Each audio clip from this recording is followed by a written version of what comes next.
Bismillahirrahmanirrahim. Assalamualaikum warahmatullahi wabarakatuh. Waalaikumsalam warahmatullahi wabarakatuh. Alhamdulillahirrahmanirrahim. Segala puji bagi Allah Rabb semesta alam. Salawat serta salam tidak lupa juga senantiasa kita haturkan kepada Nabi besar kita yang nilai-nilainya, nilai kebaikannya, nilai ajarannya masih kita terapkan hingga detik ini, hingga saat ini, dan selalu menjadi pedoman bagi kita untuk menjalani hidup. Teman-teman sekalian, kembali lagi di podcast Mojokerto Hijrah, podcast yang insya Allah akan selalu ditunggu-tunggu oleh pemuda-pemuda yang memiliki keresahan, memiliki kebimbangan dalam menjalani hidup, karena sebagian besar tema podcast ini selalu ada irisannya dengan pemuda-pemuda. Iya, Masya Allah. Bahasa-bahasanya bahasa Gen Z. Tadi kan sempat ngobrol dengan Mas Adi juga. Ini temanya apa ini, hasil kultur? Kayaknya Karo artinya. iya, Karo artinya. Aku nggak tahu juga ya. Aku milenial. Kurang relate kayak gitu. Jadi semoga nanti mendapat pencerahan bagi teman-teman. Sebelumnya bagaimana Ustaz kabarnya? Alhamdulillah sehat. Sampean gimana? Sehat ya? Alhamdulillah, kemarin habis dari puskesmas kebetulan. Oh, Masya Allah. Ada flu sebenarnya. Apakah ini dampak dari hustle culture sendiri itu? Sekarang lagi marak flu Ustaz. Oh gitu. Alhamdulillah sekarang udah mulai sehat lah. Alhamdulillah. Kemarin habis minum obat. Terforsir karena tuntutan senyuman dari juragan. Kayaknya itu, makanya perlu dibahas hustle culture ini. Oke. Supaya juragan saya tetap tersenyum gitu. Iya, Ustaz. Tema kita kan ini, puasa di tengah hustle culture. Culture. Iya, culture. Culture ya? Iya, kan. Orang bahasa kayak judul ya. Bahasa Inggris. Admiral kayak judul ya. Oke. Saya akan coba bagi jadi dua tahapan. Saat kita bahas yang puasa terlebih dahulu, baru nanti kita bahas yang hustle culture. Karena mengingat sebentar lagi adalah bulan Ramadan, di mana setiap Muslim itu kan juga diwajibkan untuk berpuasa kayak gitu. Jadi kita mulai dari situ terlebih dahulu.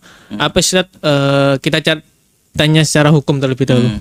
Hukumnya puasa, apalagi puasa Ramadan bagi seorang Muslim, karena fenomenanya sekarang ini banyak warung yang masih buka. Ya kita nggak tahu ya maksudnya itu orang Muslim atau bukan, tapi kok kayak nggak kerasa vibes Ramadannya gitu akhir-akhir ini. Seperti itu Ustaz. Bismillah, wassalatu wassalamu ala rasulillah wa ba'd. Perlu kita ketahui bahwasanya puasa itu memang salah satu ibadah yang sangat mulia, ibadah yang sangat agung, ibadah yang dia menjadi salah satu kunci untuk kebaikan kita di dunia dan di akhirat. Bukan cuma di akhirat saja, bahkan di dunia. Karena puasa memiliki manfaat yang banyak sekali. Kalau mungkin dari manfaat medis, ya sudah sering kita dengar dari para tenaga medis yang menjelaskan bagaimana dampak daripada puasa itu kan untuk membersihkan sistem pencernaan kita dan macam-macam, dan itu berdampak pada kesehatan dan macam-macam. Dan dampak yang lainnya sebenarnya juga ada dampak duniawinya, seperti bisa orang itu bisa mengelola hatinya, bisa harapannya kan seperti itu.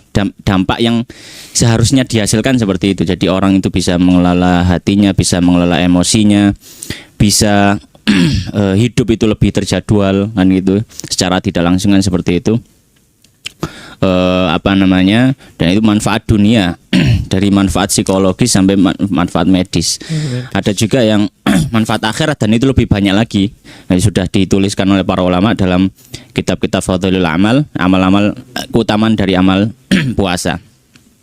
Nah, kalau misalkan kita menyinggung masalah hukumnya, maka perlu kita ketahui bahwasanya puasa ini secara garis besar ya terbagi menjadi dua hukumnya. Ada yang hukumnya wajib, ada yang hukumnya sunnah. Nah, ada hukumnya wajib, ada yang hukumnya sunnah. Sebuah kaidah yang penting perlu kita pahami bahwasanya secara asal puasa apapun hukumnya sunnah kecuali Ramadan. Secara asal. Saya tambahi tulisan secara asal, atau saya tambahi catatan secara asal, karena mungkin nanti bisa ada faktor X yang membuat sebuah puasa itu menjadi wajib bukan karena asalnya, tapi karena faktor X itu. Faktor X. Jadi kalau misalkan secara asal hukum asalnya puasa apapun sunnah kecuali Ramadan. Dan puasa Ramadan itulah yang disebutkan oleh Allah Subhanahu wa taala di dalam Al-Qur'an, "Faman syahida minkumus syahra falyasum." Siapa yang menyaksikan bulan itu, yaitu bulan Ramadan, maka hendaknya puasa. Dan itu yang juga dimaksud oleh Nabi sallallahu alaihi wasallam dalam membahas tentang masalah rukun Islam. Ya. Rukun Islam ada 5, salah satunya wasaumu Ramadan. Ya, puasa Ramadan. Puasa selain itu hukum asalnya, maka secara asal sebenarnya sunnah. Tapi bisa jadi ada faktor X atau faktor di luar itu yang membuat puasa yang awalnya ini tidak wajib kemudian menjadi wajib. Contohnya misalkan apa? Ketika puasa itu diiringi dengan nazar. Orang bernazar misalkan, kalau misalkan saya berhasil lolos sertifikasi guru misalkan. Kok kayak ada yang baru ini lolos? Misalkan gitu. Iya, misalkan. Iya, atau misalkan kalau misalkan saya berhasil atau saya nikah tahun ini misalkan. Maka saya akan berpuasa Senin Kemis selama 2 bulan. Senin Kemis aslinya sunnah. Tapi karena dia nazar menjadi wajib, kalau tidak dikerjakan jadi hutang sampai di akhirat. Jadi hutang sampai di akhirat. Jadi hutang. Yang nagih siapa? Yang nagih Allah. Nanti diselesaikan, dibicarakan dengan Allah gitu ya. Nazar itu la yakhruju illa min bakhil, kata Nabi. Nazar itu enggak keluar kecuali dari orang yang pelit. Kenapa? Karena dia harus ibadah tapi dia mau ibadah tapi harus ada deal-dealan. Kan kayak kita transaksi sama Allah gitu. Iya, ya Allah, kalau misalkan kau kabulkan saya ibadah, nek gak berarti yoga kan gitu. Nah, kata Nabi itu gak keluar dari kecuali dari orang yang bakhil, orang pelit. Orang pelit itu kan aku untungnya apa kan gitu mesti mikirnya. Aku ngetokna tapi aku dono badi nih kan. Ya, itu faktor X. Ya, ada lagi misalkan karena kafaroh. Ya, dia melakukan sebuah tindakan yang secara syar'i itu menyalahi syariat, menyalahi aturan, sehingga dia dapat hukuman puasa. Ya, namanya hukuman, ya dia sebuah kewajiban sehingga harus dikerjakan. Maka ini masuk namanya kafaroh. Misalkan, ya mohon maaf, orang yang berhubungan suami istri di siang hari bulan Ramadan, atau misalkan kalau zaman dulu di Jazirah Arab melakukan zihar, ya melakukan zihar itu lebih rinci di fikih. Itu puasa. Ya, atau orang itu melanggar sumpahnya, ya kafaratul yamin, ya melanggar sumpahnya. Itu puasa-puasa yang dia disebabkan karena dia harus membayar hukuman daripada kesalahan yang dia lakukan. Ya, itu. Atau dia wajib tapi sebenarnya masih ada hubungannya dengan Ramadan. Yaitu apa? Misalkan qadha, nyaur utang poso Ramadan. Itu kan di luar Ramadan, tapi dia wajib. Tapi wajibnya bukan karena puasanya itu sebenarnya, karena di Ramadannya dia nggak lakukan. Ya, makanya tadi saya sampaikan bahwasanya hukum asal semua puasa adalah sunnah. Hukum asal puasa. Ya, tapi ada beberapa kondisi karena faktor lain sehingga dia menjadi wajib. Ya.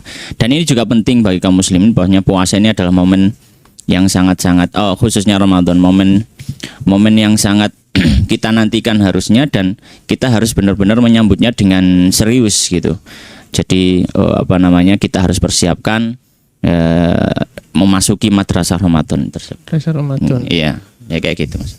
Oke Ustadz, mungkin kita lebih fokuskan ke puasa yang di bulan Ramadan ya. Apa ya, mungkin lebih ke ciri-ciri kalau puasa kita itu benar-benar puasa gitu Ustadz. Maksudnya outputnya dari seorang yang puasa itu seperti apa kayak gitu. Ya. Jadi gini, kalau misalkan Imam Ghazali sendiri itu membagi orang puasa itu ada 3. Ya, orang puasa ada 3. Ada puasa am, ya puasanya orang awam, wong biasa. Ada puasa khos, ada puasa khosul khos gitu. Ada puasa orang awam, ada puasa yang khusus gitu ya. Ada puasa yang benar-benar khusus gitu. Benar-benar ya, khusus. Ya lebih kayak VVIP gitu lah. VVIP. 3 tingkatan berarti. Ya, 3 tingkatan itu. Ya. Tapi kalau misalkan kita mengambil yang paling dasar saja,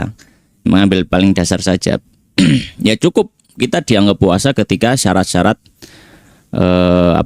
syarat-syarat wajib, syarat-syarat sah dan rukun-rukun puasa itu terpenuhi. Dan kita tidak melakukan pembatal puasa. Secara fikih dianggap sah, maka itu sudah dianggap sah dalam kategori ibadah kita. Tapi kalau misalkan kita mau meningkatkan di atas itu, ya, bukan hanya puasa yang sifatnya fisik zahir. Dalam artian bukan hanya puasa yang sifatnya yang dibahas dalam kitab fikih. Tapi juga naik ya. Naik di atas itu apa? Itu juga kita memuasakan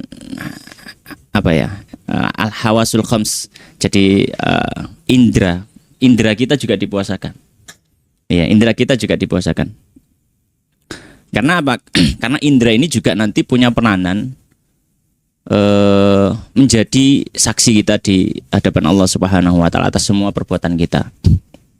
Bagaimana Allah Subhanahu wa taala menyampaikan inna sam'a wal basara wal fuada kullu ulaika kana anhu mas'ula. Jadi setiap dari penglihatan kita, pendengaran kita, hati kita, semuanya akan diminta pertanggungjawaban. Maka Imam Ghazali kalau mau naik level bukan cuma puasanya orang awam, puasakan juga anggota tubuh kita yang lainnya. Wabil khusus panca indera kita. Lisan kita puasakan. Bagaimana? Ya, kita harus benar-benar ketika di waktu puasa itu kita berusaha jangan sampai keluar dari lisan kita hal-hal yang berbau maksiat. Penglihatan kita juga sama. Ya, pendengaran kita juga sama, tangan kita juga sama, kaki kita juga sama. Ya, jadi semua anggota tubuh kita puasakan. Ya, semua anggota kita puasakan. Nah, di atas itu lagi kata Imam Ghazali ada yang lebih luar biasa. Puasakan hati. Memuasakan hati. Jadi yang dipuasakan bukan cuma bagaimana secara fikih dia dianggap sah, bukan hanya anggota tubuh ini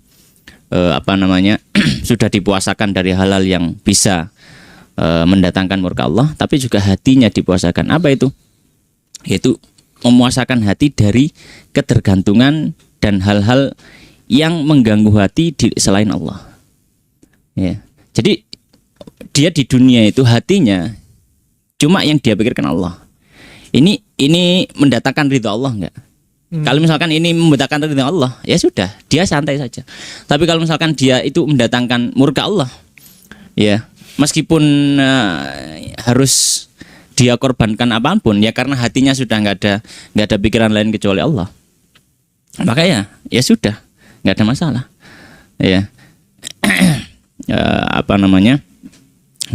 sebagian ulama salaf mereka mengatakan ya semua hal itu menjadi mudah kecuali hubunganku dengan Allah. Ya, semua hal itu mudah isok diatur, tapi kalau hubungan saya dengan Allah maka ini hal yang berat.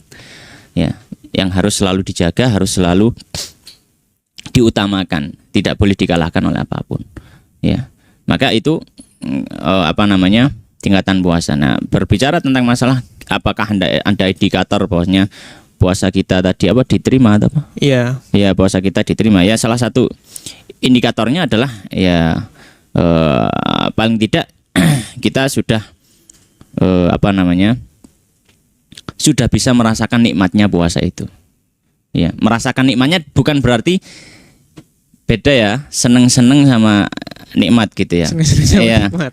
Karena Ramadan ya alhamdulillah aku menikmati Ramadan ya apa aku iso berburu takjil dan terus ya dan macam-macamnya itu seneng-senengnya Ramadan gitu. Tapi nggak menikmati ibadah. Yang kita bicarakan adalah menikmati ibadah itu. Gimana itu menikmati ibadah?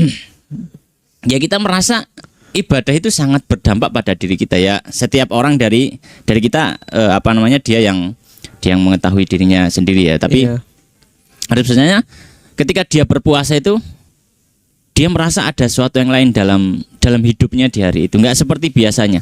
Misalkan untuk melakukan satu hal dia lebih berpikir kembali. Wah, aku ngerusak posoku. Akhirnya enggak lah. Terus hal itu akhirnya menjadi sebuah kenikmatan yang awalnya menjadi sebuah rule, sebuah aturan yang harus kita patuhi, terus kemudian jadi nikmat. Ya, kemudian jadi nikmat. Jadi kita lebih bisa fokus kepada hati kita, lebih bisa fokus pada Allah Subhanahu wa taala. Itu salah satu tanda sih. Kalau menurut anak kayak gitu. Dan itu kembali pada orangnya masing-masing. Mungkin termasuk ini ya Ustaz, hadirnya ketenangan kayak gitu. Ya, hadirnya ketenangan, dan ketenangan itu nggak harus berada di tempat yang tenang ya. Oh iya. Ya, ketenangan nggak harus berada di tempat yang tenang. Bahkan kita berada di tempat yang ramai, hati kita bisa tenang. Betul. Ya, hati kita bisa tenang. Ya. Nah, itu itu adalah mungkin ya salah satu tanda bahwasanya puasa kita diterima. Mungkin bisa juga sebagian orang mungkin memikirkan juga salah satu tandanya adalah ketika dia Ramadan dia menjadi lebih baik lagi. Ya itu mungkin bisa menjadi salah satu indikator lah. Ya, bisa menjadi salah satu indikator. Tapi ya wallahu ta'alam, karena masalah terima atau tidak terima itu kembali kepada Allah. Gitu. Allah. Sebenarnya yang level ketiga tadi puasa hati kalau kata Imam Al-Ghazali ya. Karena mungkin saya sendiri atau mungkin sebagian dari kita masih terjebak di level pertama atau kedua. Karena di level ketiga itu ibaratnya itu kita udah nggak berharap sama manusia sama sekali ya maksudnya. Mau manusia bilang apa, mau manusia kayak gimana menilai kita, yang kita kejar itu kan ridha Allah gitu kan Ustaz.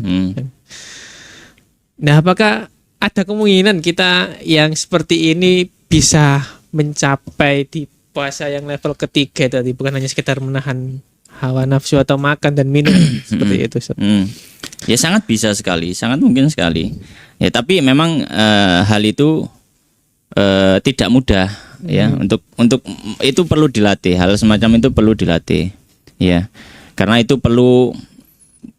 kita perlu punya fokus. Kalau di bahasa di bahasa para ulama tazkiyatun nafs gitu ya, itu dibahasakan dengan yaqadhah. Yaqadhah itu kita aktivitas ini, tapi hati kita selalu memikirkan Allah. Itu perlu dilatih. Itu berlatih. Jadi hati, misalkan contoh ringannya seperti ini, misalkan saya kasih contoh ringannya. Ketika kita beraktivitas, kita tidak lupa dengan zikir apapun yang berhubungan dengan aktivitas kita. Itu salah satu indikasi dia punya yaqadhah, dia punya kesadaran hati. Kadang kan kadang gini. Dalam aktivitas itu kadang kita melakukan tindakan-tindakan, hati kita ya melok hilang gitu loh. Maksudnya hati kita ikut sibuk. Itu bukan yaqadhah. Yaqadhah itu hati kita sibuk, tubuh kita sibuk, tapi hati kita itu sadar. Ya, cara aturan Islam iki ono dikiring ini. Cara aturan Islam ini. Jadi tindakan kita itu selalu terkontrol oleh hati kita. Misalkan saya kasih contoh, kita berangkat buru-buru, cepat. Ayo. Kemudian kita keluar rumah, kemudian kita naik motor. Tapi di sela-sela kita berburu-buru itu, kita masih sempat baca zikir. Kenapa kok bisa ingat? Kenapa bisa zikir keluar rumah dan dia hafal, kemudian dia naik kendaraan dia hafal, ya, dan seterusnya, ya. Kemudian ketika dia nanjak dia bertakbir, ketika dia turun dia bertasbih. Kemudian jadi kata Nabi sallallahu alaihi wasallam la yazalu lisanuka ratban bi dzikrillah gitu. Dengan zikir, maka salah satu latihan supaya hati kita itu senantiasa terkonek dengan Allah adalah zikir. Ala bi dzikrillah tatmainnul qulub gitu. Jadi kita selalu berzikir. Misalkan ketika naik motor atau apa, atau naik mobil atau jalan kemana, kita zikir. Misalkan kita mau berangkat ke masjid, ya kita keluar rumah baca zikir. Jalan kaki menuju masjid kita baca zikirnya. Masuk masjid kita baca zikirnya. Jadi selalu ingat, meskipun kita dengan orang atau beraktivitas, tubuh kita beraktivitas, tapi hati kita selalu ingat gitu. Ya, selalu ingat Allah. Nah itu salah satu latihannya ya. Jadi tahapan awal ya kita harus melatih hati kita supaya selalu itu tadi, selalu ikut. Bagaimana latihannya? Dengan zikir. Nah, supaya hati kita bisa berpuasa gitu. Ketika kita sudah bisa menguasai hati kita, atau hati kita sudah bisa menguasai diri kita, nah disitulah kita mulai melatih bahwasanya janganlah kita ada ketergantungan pada Allah Subhanahu wa Ta'ala. Itu sudah salah satu tanda bahwasanya hati kita sudah mulai bisa berpuasa gitu. Ketika dia sudah punya kesadaran untuk mengatur tingkah kita. Kalau tingkah kita nggak ada sama sekali koneknya dengan hati, itu masih belum. Ya. Tapi untuk menjaga konsistensi koneknya hati dengan perilaku kita, itu yang berat. Mungkin 10 menit awal gitu. Tapi sudah 10 menit awal itu bisa. Tapi setelah itu ya cukup sulit gitu. Oke Ustaz. Kenapa saya bertanya seperti itu? Karena ini saya coba hubungan dengan tema kita kan, Iya. hustle culture tadi kan. Culture ya, culture, hustle culture. Apa sih sebenarnya Nah, gimana ini sih hustle culture? Kalau saya melihat dari Google ya, Ustaz, ya. Iya. Hustle culture itu adalah budaya gila kerja, Ustaz. Jadi Ya, ini kan berasal dari hustle kan. Hustle itu apa artinya? Enggak tahu. apa sih artinya? Biar ada film jadi kungfu hustle. Hustle. Bodoh. Referensinya Iya, bodoh. sama. Cuma kan kalau Berapi-api. Oh culture iya. kan budaya ya. Budaya berapi-api, tapi kalau bahasa Inggris kan nggak bisa diterjemahkan. Oh, kadang dia jadi sebuah istilah ketika Iya, sudah jadi kata majemuk ya. Majemuk. Iya, iki soalnya sing gawe judul lho gak moro iki, Admiral iki. Ini tuh kayak Saya gila- panggil Admiral iki. Iya, gila kerja gitu. Ustaz. Admiral iki judul. Menuntut seorang bekerja ekstra keras, melampaui batas kemampuan dan mendedikasikan seluruh waktunya demi mencapai sukses finansial atau karir. Iki wonge sing ngusulnya judul iki kena hustle culture. Oh, iya, Kak. Sampai gak iso moro. Ini kayak kerja gitu. Wae minggu leren iki gak leren. Oh mungkin ya. Hustle culture. Kerja kayak gitu. Iya. Jadi kan dengan fenomena masyarakat zaman sekarang, apalagi anak mudanya juga kayak gitu. Budaya gila kerja itu udah jadi suatu kelaziman kayak gitu, Ustaz. Kita itu ngerasa nggak berharga kalau kita nggak produktif kayak gitu. Kita ngerasa nggak berharga kalau kita nggak kerja terus menerus kayak gitu. Makanya kan ada orang yang mungkin pagi masih ngajar kayak gitu, terus siangnya masih nyari kerjaan lain atau mungkin jadi ojol dan sebagainya. Itu kan salah satu, maksudnya kerja terus gitu. Iya. Budaya hustle culture kayak gitu. Nah dengan budaya seperti ini, makanya saya tadi tanya apakah kita bisa tuh, jangankan apa ya, mungkin di tingkatan puasa level 1 pun kita kayak ngerasa kesulitan, apalagi bisa sampai di levelan tingkat 3 kayak gitu, sampai benar-benar mempuasakan hati kayak gitu. Kadang di level 1 aja kita kayaknya jadi penghambat deh puasa ini. Mungkin ya sebagian anggapan orang kayak gitu, Ustaz. Apakah bisa kita benar-benar bisa sampai di level 3 kayak gitu? Iya, kalau di kitab itu tadi saya sampaikan di kitabnya Imam Ghazali Asrarul Shaum ya, pembahasan puasa.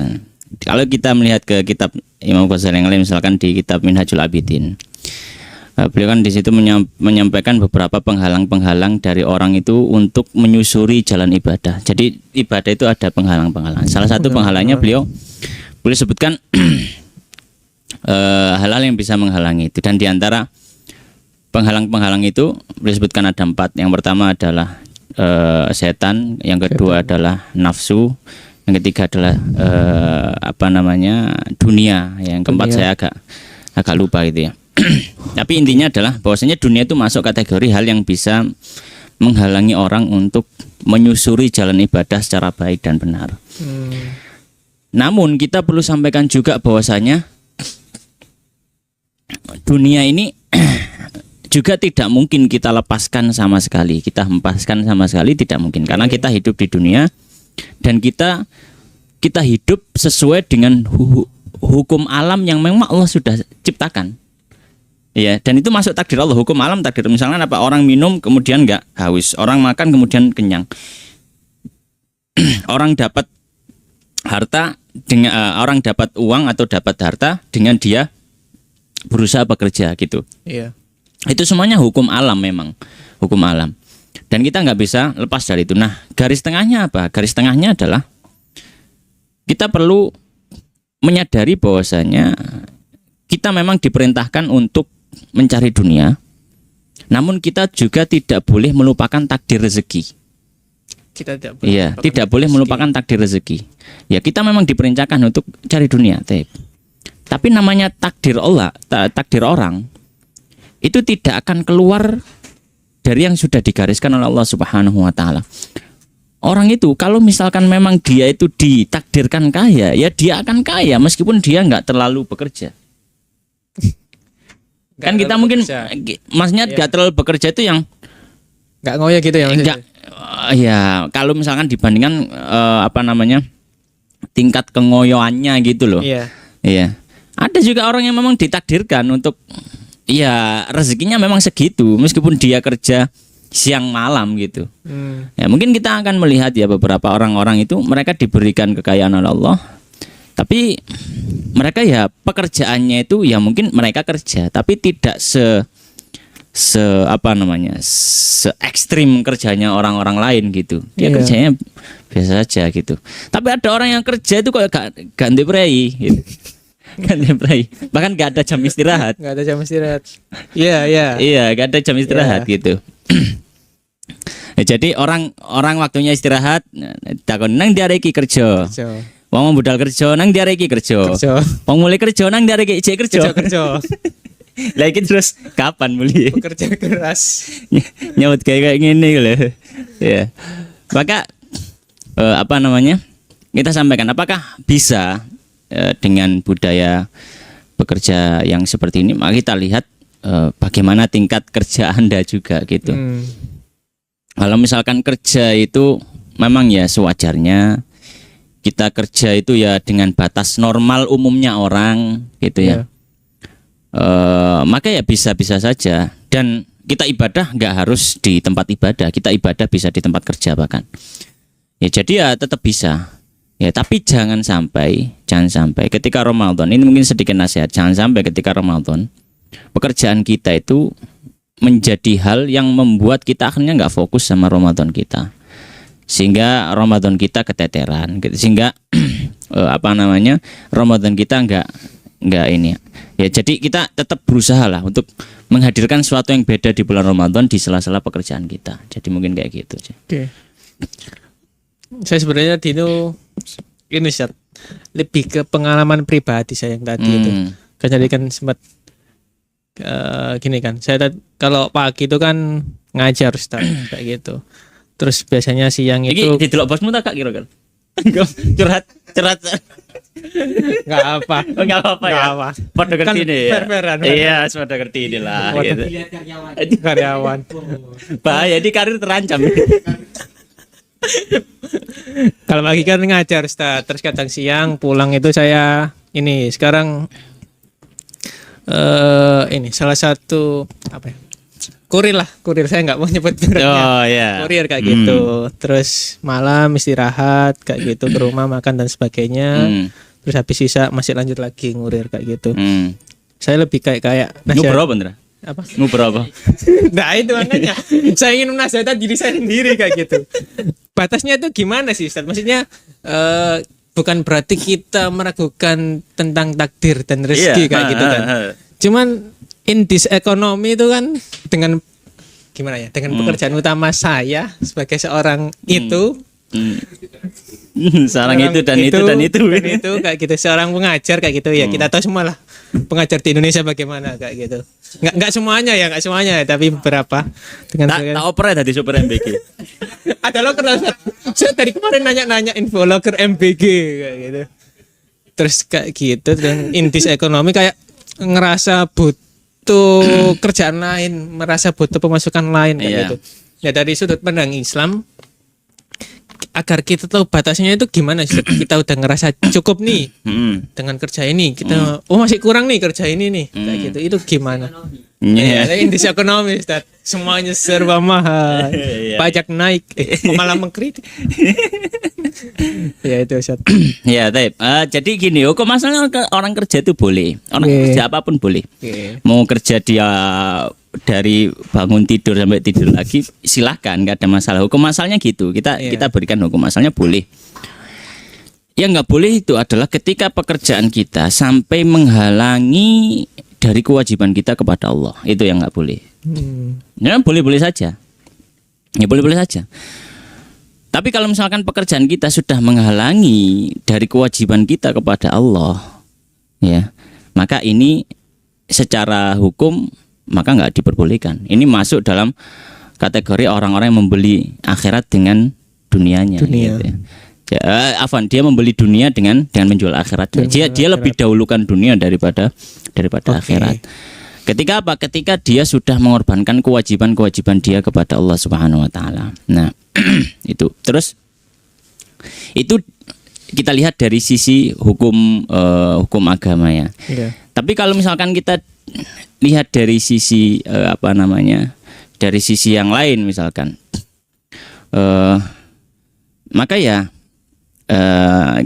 kita perlu ketahui bahwasanya Nabi SAW pernah menyampaikan kepada seorang sahabat yang dia itu ibadah mati-matian. Ya, kalau dia kalau dia siang itu dia puasa, kalau malam itu full tahajud gitu.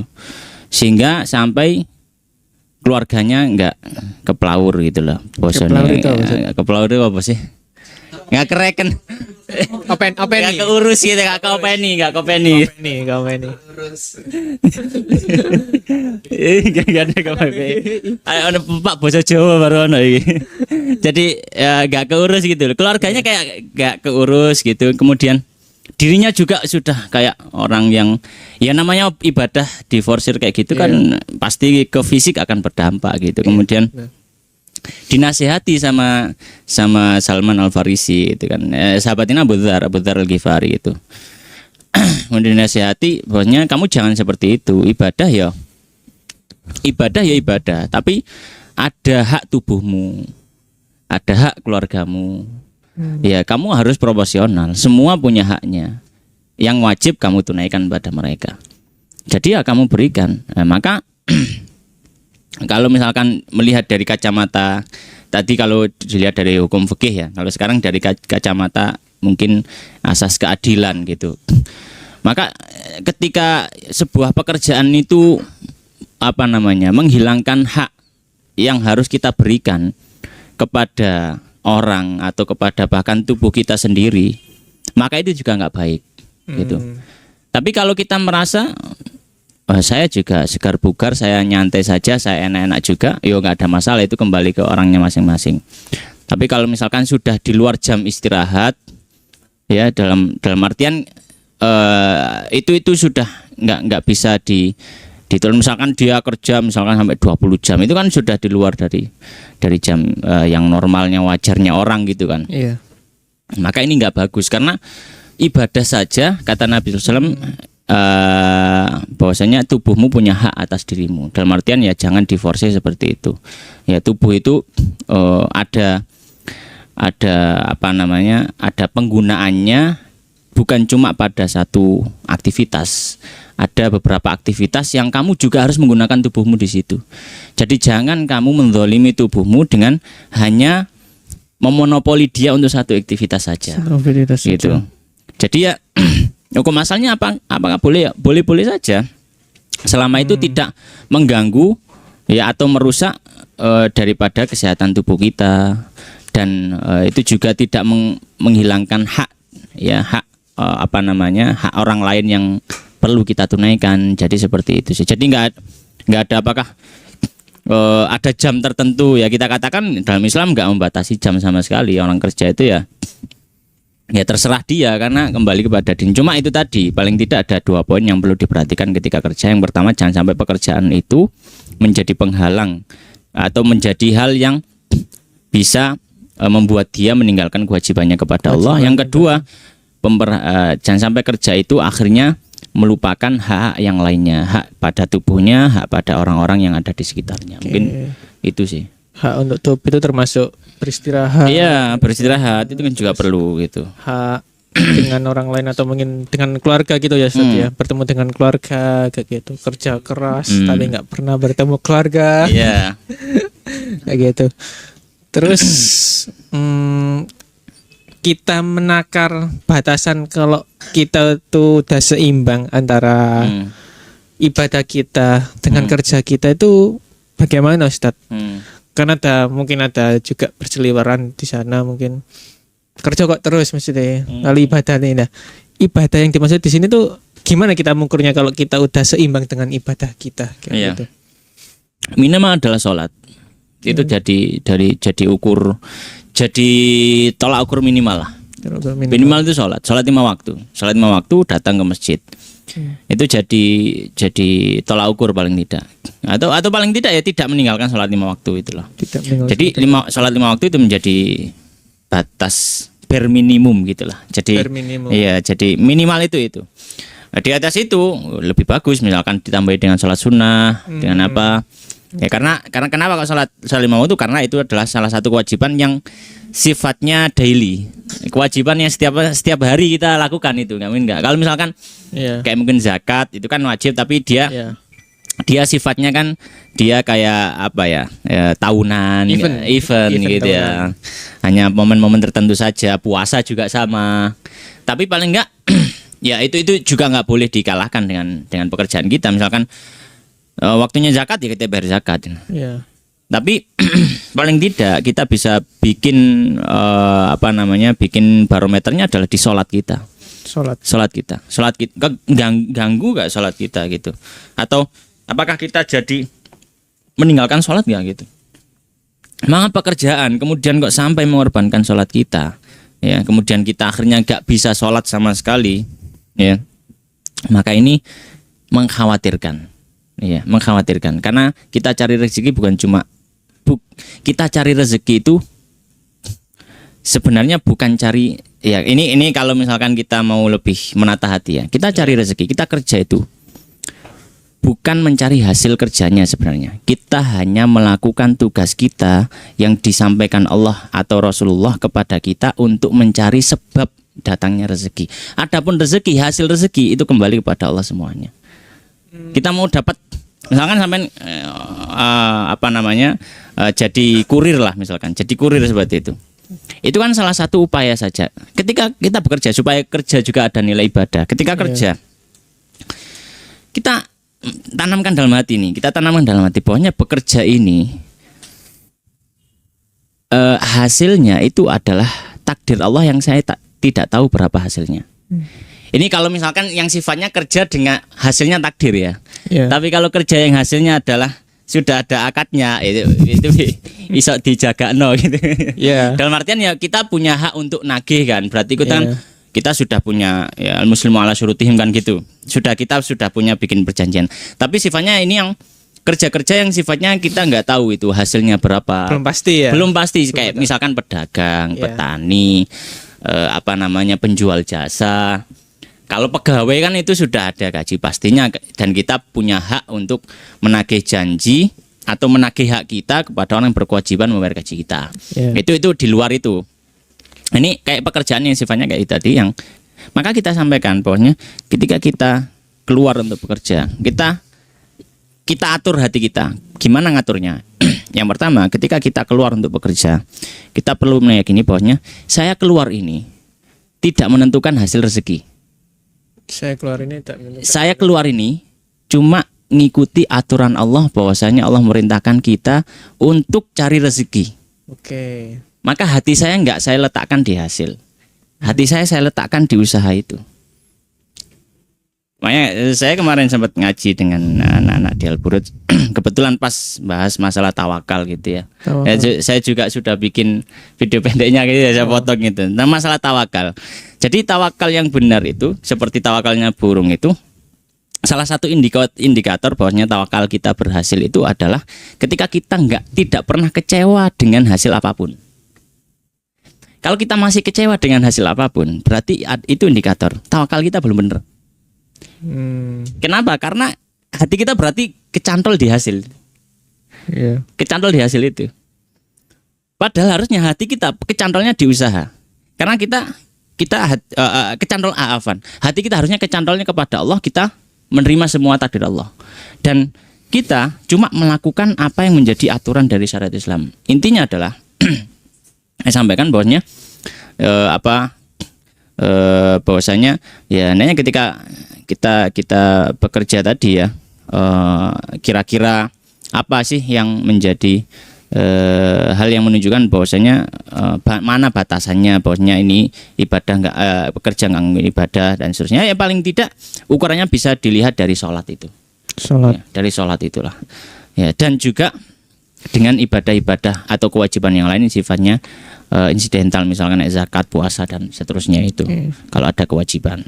Ya, jadi ya bekerja tapi ya tetap bahwasanya hasil itu kembali pada Allah. Hati kita jangan dicantolkan pada hasil itu, hati kita cantol pada Allah. Kita jalani yes minongko apa namanya, ngikuti ajaran Nabi Islam lo, apa namanya, tawakal tu Allah haqqa tawakkulih la razaqakum kama yurzaqut thair gitu kan. Yang seandainya kalian bertawakal pada Allah dengan sebenar-benar tawakal, kalian akan diberi rezeki seperti burung. Bagaimana burung itu? Ya gitu, khimasan wa yaruhu bituan. Dia keluar, ada usaha, ya. Dapat nggak dapat, pokoknya ada usaha gitu kan. Oke. Ya, kalau pulang, ya dia akhirnya kenyang karena diberikan rezeki oleh Allah Subhanahu wa taala. Jadi ya seperti itu. Nah, ini juga harus difahamkan kalau misalkan nanti punya keluarga gitu kan. Lanti duwe Mas. Ya berarti engko bengi mel aku ngaji. Ayo nang alburit sing ngono. Nek ngomong izin gak sanggup. Enggak sanggup, ya mel aku ngaji. Ya. Ingat masalah. Nyambut gawe ono hasilnya, nyambut gawe ono hasilnya, nyambut gawe. Ya, nyelekit. Rada nyelekit. Oke. Ya gitulah kurang Oke, lebihnya. benar Ustaz. Oke, kalau tadi berminimumnya adalah yang bersifat wajib, tekanlah gitu. Sholat kayak gitu. Misalnya puasa Ramadan kayak gitu. Misalnya Ustaz, kita bekerja. Lalu dengan pekerjaan kita itu kita nggak bisa melaksanakan misalnya kayak sholat qobliyah ya, atau ba'diyahnya, atau mungkin sholat duha kayak gitu, atau mungkin puasa sunnah kayak gitu, karena mungkin yang bekerja sebagai kuli bangunan atau yang berhubungan dengan hal-hal yang berat kayak gitu. Nah, apakah kita di situasi seperti itu juga termasuk orang yang merugi kayak gitu karena kita tidak bisa melakukan amalan-amalan sunnah kayak gitu, Ustaz? Iya. Sebenarnya apakah kita masuk golongan orang yang merugi, ya perlu kita dudukan juga definisi merugi ini. Yang kalau misalkan yang dimaksud merugi adalah orang yang apa namanya, dia mendapatkan hukuman dari Allah, ya tentu tidak. Karena amalan sunnah itu ketika dia tidak dikerjakan, dia tidak berdampak memberikan dosa gitu. Dia tidak berdampak dosa. Meninggalkan amalan sunnah itu bukan kemaksiatan gitu. Cuma kalau misalkan definisi ruginya adalah rugi itu berarti kita nggak bisa semakin dekat dengan Allah, ya kita katakan iya rugi. Karena salah satu jalan, ya salah satu jalan, bahkan mungkin satu-satunya jalan orang itu semakin bisa dia mendekat pada Allah dengan amalan-amalan sunnah. Dengan amalan sunnah. Karena dengan amalan sunnah itu orang akan lebih istimewa di sisi Allah. Soalnya kalau misalkan orang yang melaksanakan wajib itu istimewa, maka semua orang akan istimewa.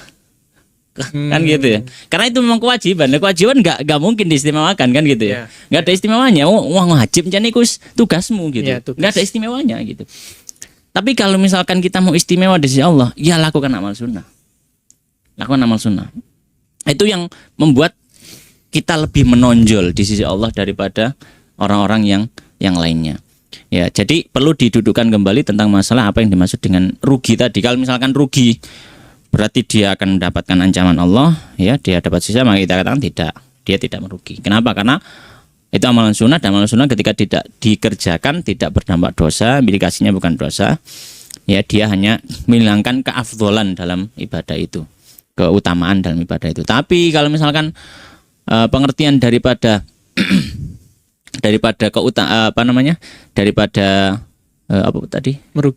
merugi tadi adalah dia tidak bisa semakin dekat pada Allah, kita katakan iya. Iya. Ya, dia tidak akan bisa semakin dekat pada Allah karena kedekatan pada Allah itu dengan amalan sunnah. Tapi apakah gini?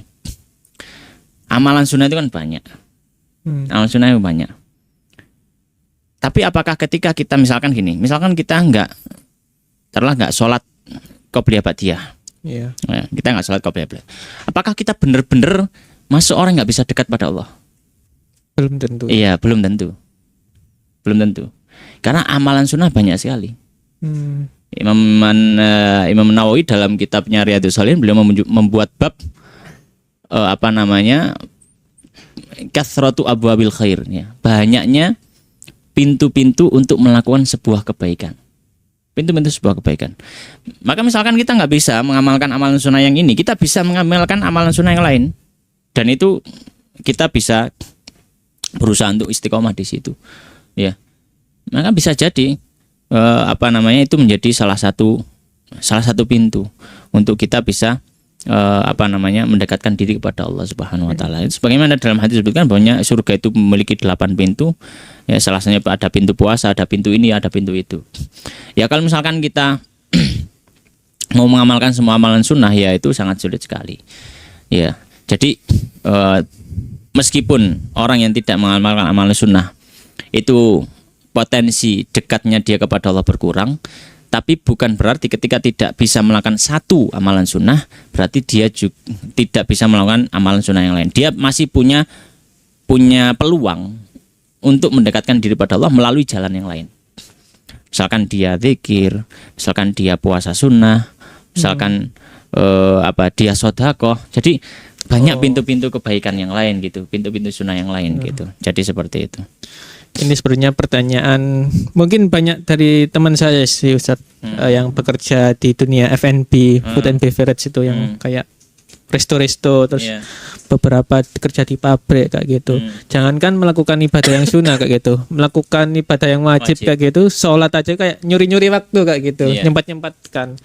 Terus kayak ada anggapan masa ini kayak semacam hukuman dari Allah atau gimana kok kita mau ibadah aja kayak sulit kayak gitu. Makanya muncul pertanyaan itu, dan ditambah dengan statement di luaran sana kalau menganggap amalan itu yang terlihat gitu aja loh, maksudnya kalau sholat sunnah kayak gitu atau mungkin puasa sunnah kayak gitu.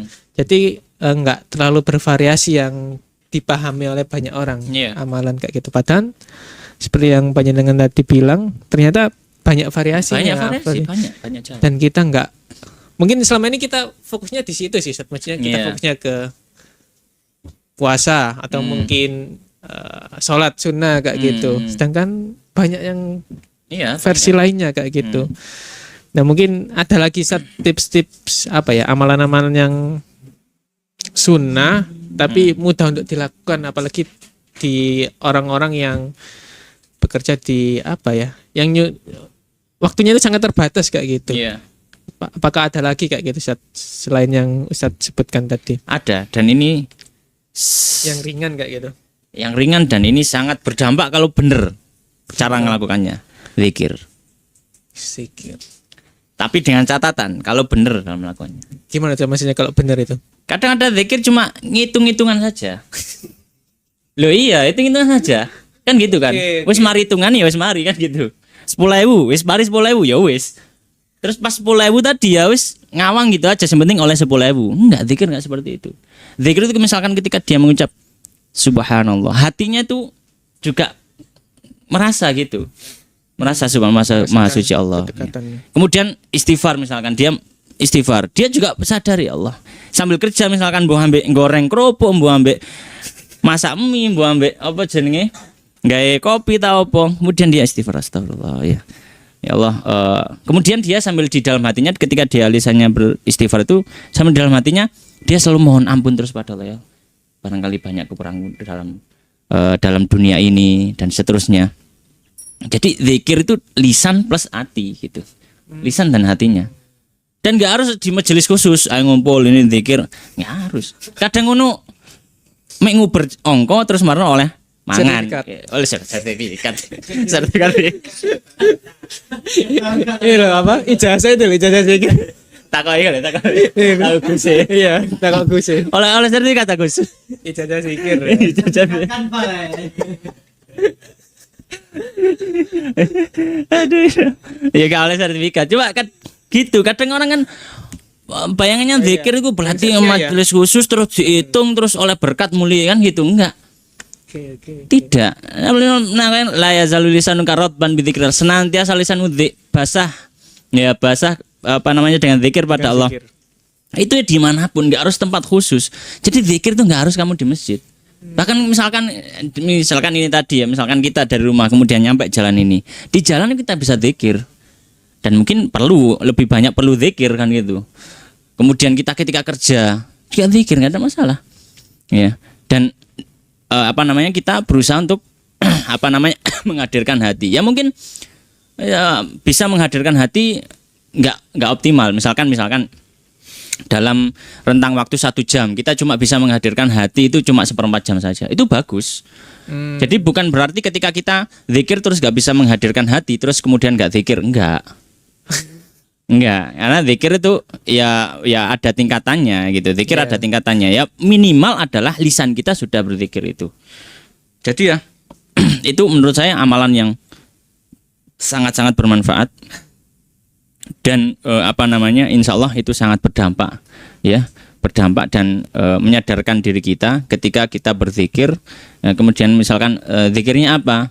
Ya, silakan kira-kira ada banyak varian zikir yang bisa kita baca. Kita mau ngamalkan yang mana bisa subhanallah, alhamdulillah, wala ilaha illallah, wallahu akbar itu sudah mencakup semuanya. Ada yang mau istighfar, boleh silakan. Atau ini yang baca istighfar biasa atau sayyidul istighfar boleh silakan. Ya.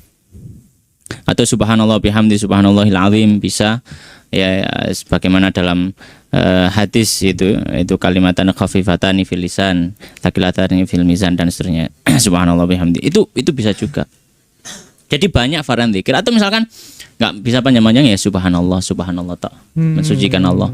Atau misalkan kalau kita dalam kondisi orang yang lebih sadar dengan dunia sekitar kita zikir sesuai dengan posisi kita. Gimana tuh Ustaz maksudnya? Misalkan kita lagi naik gunung misalkan. Ya. Oh, iya. Kemudian kita di situ melihat banyak pemandangan. Ya kita memperbanyak tasbih, memperbanyak takbir. Ya. Allahu akbar, subhanallah, Allahu akbar gitu. Ya seperti itu. Kemudian atau kita dalam misalkan dalam posisi kita dalam kondisi sedang dapat kebaikan ya kita memperbanyak hamdalah, alhamdulillah ya Allah, alhamdulillah dan seterusnya. Atau misalkan kita dalam posisi yang banyak sekali hal yang bisa potensi maksiat di sekeliling kita. Baca istighfar. Ya, misalkan apa? Kita masuk ke pasar, di dalam pasar ya banyak istighfar.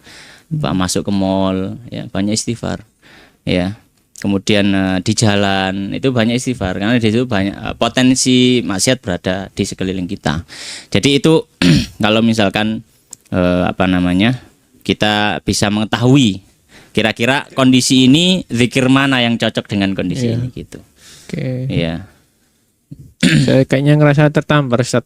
Karena selama ini kalau zikir cuma gitu aja. Astagfirullah. Ya, zikir jangan nguber hitungan. Zikir itu dinikmati kayak nyeruput kopi ini, seruput. Kopi dulu. Ente. Diseruput kudu muni. Iya. Iya, kayaknya itu gak bener ya, wis gak bener. lebih baik ini ya saja secara kualitas. Iya, kualitas zikir. Iya, memang hitungan juga diperlukan, tapi bukan itu intinya. Bukan ngitung itu sebenarnya. Tapi kenikmatan kita. Ya. Kenikmatan kita ketika zikir itu dinikmati betul gitu. Kayak kita makan makanan yang paling kita sukai, minum minuman yang paling kita sukai. Kadang kita nikmati mana gitu kan, dikecapi alon-alon, dirasakno legine, asine, gurih kan gitu. Kopi yang ngono, pahite dirasakno. Gitu kan. Iya. Jadi ya seperti itu. Zikir harusnya seperti itu. Dan nggak perlu cepet-cepetan.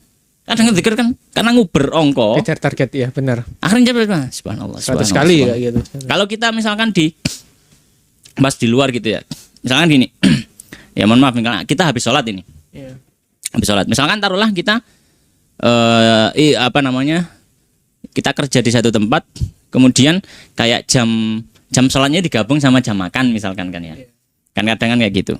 Jadi kan harus kita atur itu waktunya. Ya nggak apa-apa, kita paling tidak istighfar dulu, kemudian untuk zikir yang 33 kalinya itu kita keluar sambil jalan sambil zikir. Sambil aktivitas. Iya, sambil aktivitas. Nah, itu juga salah satu lagian kita yaqadhah ketika kita aktivitas. Karena kalau kita nggak yaqadhah, kita akan lupa oleh piro zikirku itu. Iya. Nggak harus di tempat sholatnya tadi. Nggak harus di tempat sholatnya tadi. Dan itu bisa minta bantuan dengan itu tadi atau dengan tangan dan tasbih boleh. Ya, tapi ya itu tadi kita bisa dan kita nggak harus cepet-cepetan. Kita harus mari iki berarti sing berarti aku semari gitu. Itu sama kayak orang ya itu ibadahnya orang awam. Sing penting mari itu ibadahnya orang awam kayak gitu. Dan kita ya kita harus meningkat lah. Ya. Kualitas kita harus meningkat. Kita sudah lama ngaji tapi ibadahnya kayak orang awam ya. Kapan terus ibadah kita naik level gitu? Naik level. Ekonomi saja dikejar mati-matian. Wah. Apalagi ibadah. Iya. Oke, menarik Ustaz. Kita beralih ke yang terkait puasa tadi Ustaz. Kan sebagian orang yang bekerja menganggap puasa di bulan Ramadan itu sebagai suatu hambatan. Apalagi yang bekerja di bidang-bidang berat kayak gitu, mungkin di bidang apa ya? Pembangunan kayak gitu. Di pabrik kayak gitu kan, pabrik juga harus berdiri terus. Nah, itu apakah ada keringanan Ustaz atau ada apa ya? Apakah emang solusi kayak gitu? Atau bagaimana kayak gitu Ustaz?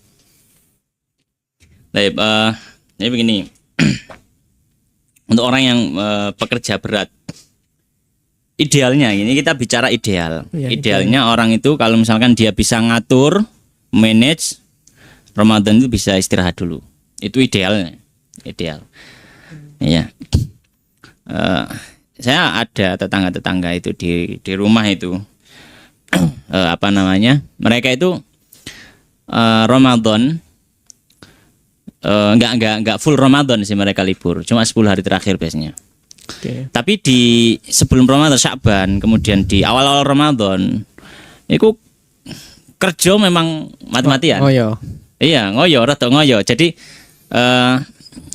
tujuannya apa? Tujuannya dia bisa save uangnya tadi untuk persiapan dia nggak kerja selama 10 hari terakhir. Itu ada beberapa orang, mereka ada yang petani, ada yang penjahit gitu. Jadi mereka kerja pokoknya fokus itu kerja wis. Awal-awal Ramadan atau sebelum Ramadan itu kerja. Nanti pas 10 hari terakhir wis dia leren wis. Dia istirahat, berhenti dari semua aktivitas itu, fokus pada ibadahnya. Itu kalau misalkan bisa dan memungkinkan. Tapi masalahnya kadang kan kondisi orang beda-beda. Kondisi orang beda-beda. Maka Islam bukan agama yang kaku, ya apa jenenge sing kudu kolega gitu. Saklek. Ada banyak solusi yang ditawarkan Islam. Kalau misalkan memang mentok sekali dia nggak bisa. Misalkan apa? Dia sudah taken kontrak, dia sudah sudah berjanji dengan orang untuk mengerjakan ini ketika Ramadan, dan itu memang pekerjaan berat. Ya nggak bisa dibatalkan, nggak bisa di ini. Nah kita sampaikan, boleh orang itu nggak puasa karena sebab pekerjaan berat. Tapi jika terpenuhi beberapa syarat. Kalau nggak terpenuhi beberapa syarat ini, orang itu tetap harus puasa. Harus puasa. Ya. Baik, apa saja syaratnya? Yang pertama, pekerjaannya itu memang pekerjaan yang berat. Dalam artian pekerjaan berat yang bisa melemahkan dia ketika dia harus bekerja plus puasa. Itu pekerjaan berat. Ukurannya itu. Dia nggak bisa optimal bekerja. Dia nggak bisa bekerja itu nggak bisa benar ya ketika diiringi dengan puasa. Sehingga puasa itu jadi membuat dia lemah ya. Misalkan orang yang kerja di sawah, orang kerja di kuli bangunan atau proyek-proyek jalan kayak gini, itu kan kena panas, kena apa, ngangkat-ngangkat dan seterusnya ya. Maka ini syarat yang pertama, pekerjaan itu berat di mana orang itu menjadi lemah ketika diiringi dengan puasa. Tapi kalau misalkan orang itu pekerjaannya menurut orang berat tapi dia biasa saja karena wis biasa nih, maka ini nggak boleh. Kenapa? Karena bagi dia pekerjaan itu bukan pekerjaan berat. Jadi pekerjaan berat itu kembali kepada orangnya masing-masing. Kondisinya ya. Kondisi masing-masing. Kondisi awalnya. Iya. Ini kan ada orang yang dia pekerja berat tapi ya biasa saja. Ini mungkin ya kalau bapak saya setiap Ramadan zaman dulu ya, beliau nggak pernah mokel, padahal beliau kuli batu. zaman dulu, zaman saya kecil itu. Iya. Jadi kenapa? Karena beliau sudah biasa kecil wis nang sawah. Jadi wis nyambut gawe abot wisan. Iya. Ya, sudah nyambut gawe wis biasa. Tapi kalau misalkan Anda guru terus tiba-tiba Kuli bangunan. ada PHK massal terus marono dadi nang sawah tambali aku nang kampung tang kono iki lho ra punten sawah tandurono pari misalkan waduh Nah, poso-poso wae tandur gitu ya jadi ya kan nggak biasa ya itu Iya. bagi sampean itu suatu hal yang bisa memberatkan saya gitu baru. maka ya boleh tidak berat. Itu syarat yang pertama. Syarat yang kedua pekerjaan berat tersebut berat tersebut bukan pekerjaan yang sifatnya terus berlanjut selama 1 tahun penuh. Terus berlanjut selama 1 tahun penuh. Dalam artian gini, ada satu waktu yang kita akan istirahat dari pekerjaan itu. Disitulah nanti kita ada kesempatan untuk qadha. Oh. Ya kan gitu.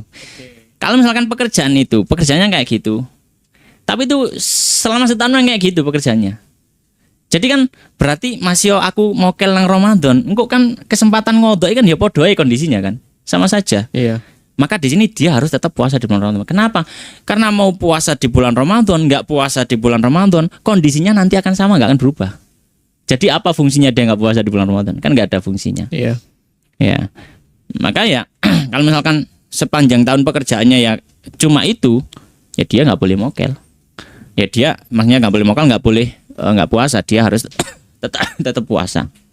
Ya. Baru nanti kalau misalkan dia enggak puasa, ketika dia puasa kerja jatuh sakit, Pak. Baru dia sakit. Baru dia enggak puasa karena sakit, bukan pekerjaan berat. Iya. Jadi itu paling tidak 2 syarat kebolehan orang tidak berpuasa karena pekerjaan berat. Tapi ya kalau misalkan mau yang lebih utama dan ini enggak semua orang bisa, ya tadi dia mengkondisikan dirinya, dia sudah mengatur jadwal kerjanya gitu. Ya Allah alam kayak gitu sih. Ustaz, mungkin satu pertanyaan terakhir lagi. Karena mengingat waktunya juga sudah 1 jam. Lebih ke nasihat sih, Ustaz. Nasihat bagi orang-orang yang mungkin bekerja di bidang yang bisa dikatakan cukup padat jadwalnya, cukup berat kayak gitu. Nasihatnya menyambut bulan Ramadan ini, bagaimana kita nanti menjalani bulan Ramadan tapi kita tetap berimbang antara pekerjaan kita, karena pekerjaan kan juga kewajiban juga, dan juga dengan ibadah kan juga wajib juga kayak gitu. Apalagi kalau bisa menambahkan amal-amalan sunnah kayak gitu. Nasihatnya tips trik kayak gitu agar kita tetap bisa seimbang, kita bisa konsisten, dan bulan Ramadan ini tidak hanya menjadi bulan yang lewat begitu saja kayak gitu, tanpa kita mendapatkan apa-apa di dalamnya kayak gitu. Ya ini sama sih template seperti nasihat-nasihat mungkin yang banyak para ustadz yang lain. Ketika Ramadan itu hendaknya sebelum Ramadan hendaknya kita paling tidak punya target lah gitu. Apa yang berbeda di bulan Ramadan? Jangan sampai bulan Ramadan itu sama dengan bulan-bulan sebelumnya. Harus ada yang berbeda, dan berbeda itu dalam sisi ibadah. Ya, dalam sisi ibadah kita kepada Allah ada yang berbeda, dan harapannya dengan ibadah yang berbeda ini itu nanti akan ada dampaknya di luar Ramadan. Ya, misalkan ya yang paling sering ya dinasihatkan baca Quran misalkan kan. Iya. Untuk yang mungkin ikhwan sekalian, teman-teman sekalian yang mungkin bekerja, mungkin sudah dimulai memperkirakan mana kira-kira waktu senggang dia bisa baca Quran di situ, dan nggak harus membawa mushaf dan misalkan lewat HP juga bisa. Ya kan banyak perangkat yang bisa kita manfaatkan di situ. Banyak kemudahan ya. Jadi ya mungkin paling tidak minimal sekali ya 1 harinya ya mungkin 1 halaman minimalnya gitu.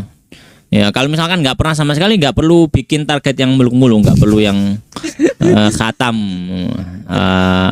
Khatam 2 kali. khatam 2 kali, khatam 3 kali, mungkin bahkan khatam 1 kali. Nggak perlu bikin target yang muluk-muluk.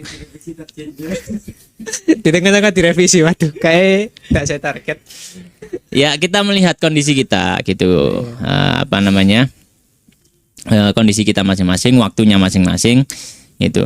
Ya ya paling kalau menurut saya ya minimal ya paling tidak target hariannya 1 hari itu paling tidak 1 halaman, 1 muka itu yang baca 1, itu sudah bagus lah bagi seorang muslim punya wirid. Itu kan berarti dia belajar punya wirid dari Quran kan gitu. Iya. Itu sudah bagus ya. Dan juga lebih banyak zikir gitu ya. Saya nasihatkan untuk teman-teman sekalian gitu ya. Zikir itu hal yang sangat-sangat penting dalam hidup kita. Kata Syekhul Islam Ibnu Taimiyah, manusia tanpa zikir itu seperti ikan hidup di luar air gitu. Jadi ya dia tidak akan bisa bertahan lama. Ya, dia tidak akan bisa bertahan lama. Hati itu hidupnya dengan zikir. Kalau hati nggak ada zikir maka dia akan mati. Jadi ya di Ramadan tahun ini coba salah satu targetnya adalah zikir. Zikir konsisten ya. Konsisten zikir. Jadi zikir. misalkan gini aja, kita cari kita cari 1 momen saja dalam 1 hari, itu cari 1 momen di mana kita coba fokus zikir. Misalkan saya berangkat kerja itu misalkan di tengah jalan itu perkiraan ada 15 menitan. Saya mencoba konsisten selama 30 hari. Setiap saya berangkat kerja, saya keluar rumah baca doa, keluar rumah naik kendaraan baca doa kendaraan, kemudian istighfar sampai tempat kerja. Istighfar, tapi istighfar yang benar-benar sambil di ini, yang pelan-pelan, yang bisa dirasakan oleh hati. Bukan cuma istighfar, astagfirullah, tapi hatinya lalai enggak. Iya, Tapi menghadirkan istighfar yang benar-benar dirasakan, astagfirullah, astagfirullah kayak gitu. Ya, itu misalkan salah satu contohnya. Ya. Atau misalkan contoh yang lain, misalkan ketika kita di tempat kerja, mungkin dijami misalkan jam-jam saya capek itu jam berapa ya. Jadi tempat kerja nih cari jam yang capek. Jam capek itu biasanya habis jam berapa kira-kira jam capek itu? 12. Jam 12. Iya. Jam 12 sampai jam 3. ya. Di waktu itu misalkan ya, kalau 3 jam kepanjangan ya. Oh, iya. Hilang fokus. Hilang fokus. Kita cari setengah jam atau mungkin 1 jam saja, ya, atau setengah jam lah, pokoknya pas gitu. Saya baca la ilaha illallah, la ilaha illallah. Itu sambil diresapi, ya tiada sesembahan yang berada disembah kecuali Allah. Maksudnya ya kita sambil memahami dalam hati, ya Allah, niki urip kula niki gadhahi jenengan gitu. Hidup saya ini enggak selama-lamanya. Hidup saya ini milikmu ya Allah. Saya hidup hanya untuk nyembah Engkau. Saya hidup ini, iya semua ini akan kembali padamu. Saya ini milikmu. Semua yang ada di alam semesta milikmu, tiada sesembahan kecuali Engkau. Jadi di hatinya itu kayak masrah no hati nanggone Allah gitu loh.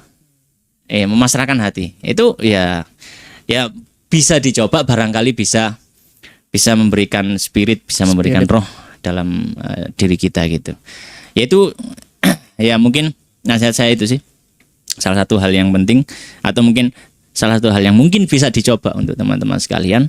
Yang pertama adalah zikir dengan Quran, yang kedua adalah dengan zikir tapi latihan cari momen-momen tertentu saja supaya kita bisa lebih maksimal di situ. Oke. Jadi mungkin itu Mas Andra. Oke.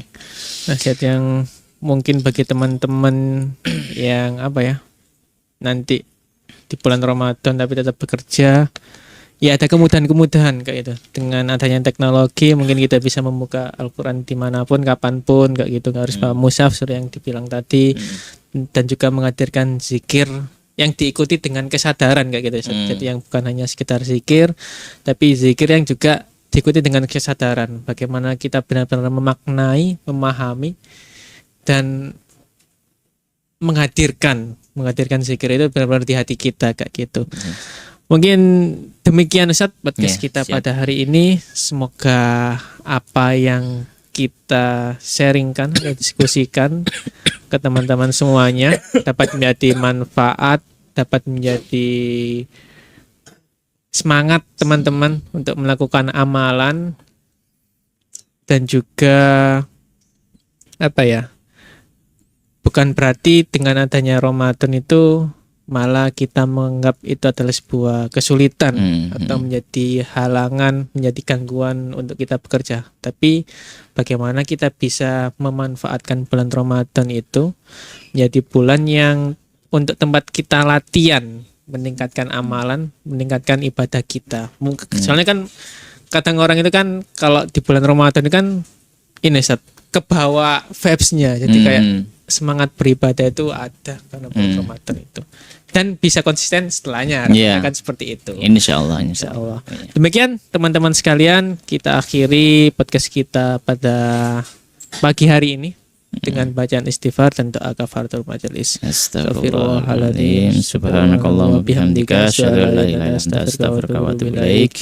Saya selaku host pamit undur diri. Mohon maaf apabila ada salah kata maupun tindakan. Saya akhiri. Wassalamualaikum warahmatullahi wabarakatuh. Waalaikumsalam warahmatullahi wabarakatuh.